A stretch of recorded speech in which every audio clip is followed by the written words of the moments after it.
Send your FeatureCAM data directly to Autodesk Fusion Production, a cloud-based tool for job scheduling, tracking, and CNC machine monitoring. With your programming finished, load the Fusion Production add-in and launch it. After signing in and a valid license of Fusion Production is found, you can use this dialog as the interface between FeatureCAM and Fusion Production to turn your project details into the form of a digital work instruction.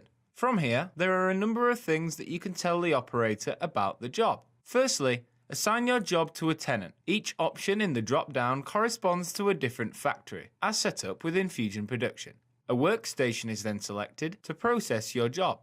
Give your job a name, save a part image to act as a visual aid, and add a stock description. The task details are automatically populated, including setup name, sequence number, and estimated time. A setup image can be saved to accompany the tasks, and a preview of the setup sheet can be generated.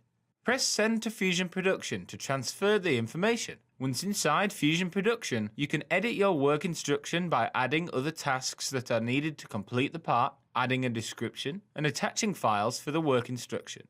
By clicking on the machining task that was uploaded, you can then specify how long it will take to set up the task. This is important for accurate scheduling of work and ensuring the part is delivered on time. At the task level, you can also add checklist items to ensure accurate execution of tasks, along with attachments to help complete the task. Files such as the NC code itself can be added to tasks by dragging and dropping. This is also where the exported FeatureCAM setup sheet will be found. Once complete, the work instruction and associated tasks can be saved and then dispatched to the shop floor in the form of a job sheet, with the number of parts to be made, due dates, and job IDs. The job sheet can be seen by the machine operator using the companion mobile app and scanning a QR code to see a list of tasks per workstation, or simply by navigating to the shop floor tab in the browser.